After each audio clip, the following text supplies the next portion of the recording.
Bonjour, cette vidéo s'adresse aux auteurs, nouvellistes, aux éditeurs, et quand je dis éditeur, ça peut être autant l'éditeur de recueils de nouvelles ou le directeur d'une revue consacrée à la nouvelle. Alors, la page d'entrée, comme je l'ai expliqué dans la vidéo de présentation générale, c'est la page contact où vous pouvez envoyer toutes les informations pour devenir collaborateur de notre site. Vous pouvez aussi envoyer un mail directement à info@apiromeron.com. Donc, j'insiste sur le fait que donc, ce site est ouvert aussi aux revues consacrées à la nouvelle, que ce soit des revues de création, donc avec des nouvelles, soit des revues scientifiques ou de critiques, d'analyse du genre de la nouvelle et de ses auteurs.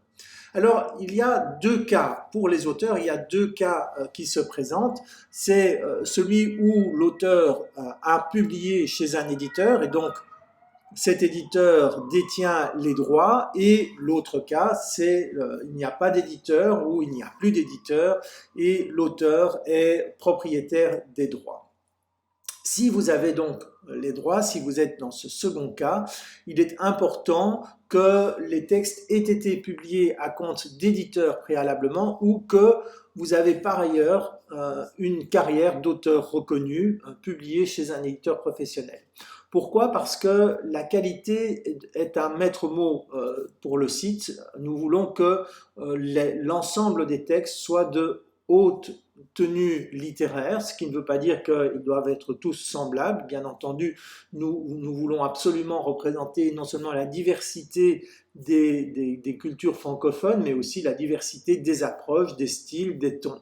Mais il est important que la qualité soit présente partout. Et donc, pour l'instant, nous n'avons pas encore un comité éditorial qui permettrait de sélectionner les textes. Donc, cette sélection est garantie par votre parcours préalable, soit donc la publication chez un éditeur professionnel ou la possibilité, bien entendu, aussi de rentrer par un des éditeurs du site que vous retrouvez dans l'onglet Équipe, qui a bien entendu toute liberté d'accepter ou pas de lire vos textes parce que bien entendu on est tous fort occupés par ailleurs.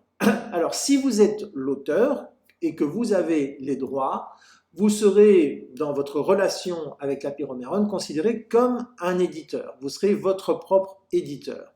À vous de voir si vous voulez créer ou non une structure, même simplement virtuelle, qui sera présentée donc sur la page des éditeurs, ou si vous restez simplement en votre nom.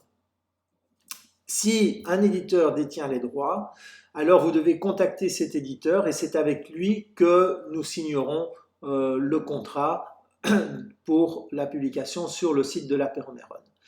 Que ce soit vous qui vous instituiez comme éditeur et que vous ayez à ce moment-là la volonté d'apparaître en tant que tel, ou que ce soit votre éditeur, il est important que nous ayons les éléments pour créer la fiche, la page de l'éditeur, c'est-à-dire une illustration en haute définition, un texte de présentation et un lien vers le site. Ceci étant posé, maintenant, que devez-vous envoyer pour que nous puissions mettre les textes sur le site? Bien, d'abord, la fiche, la page de l'auteur, comme pour l'éditeur. Donc, nous avons besoin d'une photo de vous en haute définition, si possible en couleur, d'un texte de présentation et d'un lien éventuel vers votre site, pour autant que vous en ayez un. Ça peut être un blog, ça peut être une page Facebook, c'est tout à fait à votre... c'est vous qui décidez ce que vous voulez mettre ici. Pour les textes. Alors pour les textes, il faut envoyer la couverture du recueil en JPEG et en haute définition, les textes au format Word de préférence et l'année de publication pour autant qu'ils aient été publiés, sinon ce sera l'année en cours où vous envoyez les textes pour mettre sur l'Apiromeron.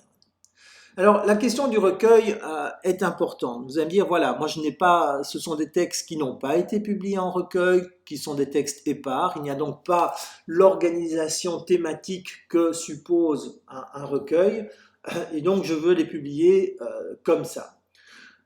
Je pense que même si ces textes n'ont pas l'organisation cohérente d'un recueil, il vaut mieux les mettre dans un, appelons-le quand même un recueil, puisque le terme recueil veut dire simplement qu'on a recueilli des textes, on peut dire une sorte de collection, avec une couverture qui mentionnerait alors à ce moment-là, mais c'est vous qui choisissez ce que vous voulez mettre, une sorte de travaux en cours ou recueil en composition, pour qu'il y ait cette cohérence de présentation des textes et pour que les lecteurs les trouvent le plus facilement possible. Un texte isolé sera moins facilement trouvé qu'un texte présenté dans un recueil. Pourquoi? Parce que il est important de multiplier les entrées possibles vers le texte. Alors il y a l'entrée de l'auteur, bien entendu, mais comme vous l'avez vu si vous avez déjà visité le site, il y a l'entrée du recueil.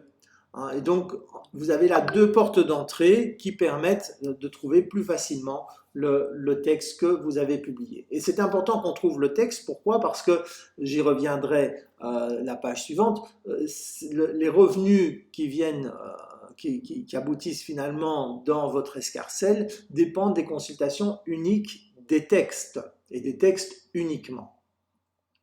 Nous pouvons vous aider à faire la couverture. Vous choisissez une illustration, nous ferons une couverture JPEG la plus propre possible avec les mentions que vous nous donnez. Ça n'est pas très compliqué et je pense que c'est vraiment un plus. Si bien entendu le recueil a été publié, mieux vaut conserver cette organisation, quitte à, dans le cas où vous auriez récupéré les droits d'un recueil publié chez un éditeur professionnel, à modifier la couverture, et à changer l'un ou l'autre élément pour qu'il n'y ait pas de problème de propriété intellectuelle. Si vous optez pour cette idée d'un recueil travaux en cours, vous pouvez toujours, quelques temps plus tard, dire voilà, dans cet ensemble-là, il y a une quinzaine de nouvelles ou 10 nouvelles qui forment un recueil cohérent. Je les retire du recueil travaux en cours et je crée un recueil au sens plein du terme. Éventuellement même, vous le publiez chez un éditeur professionnel en papier donc, ou en livre électronique. Et à ce moment-là, nous conserverons le droit d'avoir ces textes présents sur le site et nous adapterons le contrat en fonction des arrangements que vous aurez pris avec votre nouvel éditeur. Alors, le site La Pyroméron fonctionne sur abonnement, un abonnement annuel qui est pour l'instant fixé à une quarantaine d'euros par an. Une fois par an, nous établissons le relevé précis des consultations uniques des textes et les revenus, donc l'enveloppe globale des abonnements, est partagée en fonction et au prorata de ces consultations uniques. Voilà, n'hésitez pas si vous avez d'autres questions à nous contacter, nous nous ferons un plaisir on pourra fixer un rendez-vous Zoom, Skype ou autre pour apporter toutes les précisions nécessaires.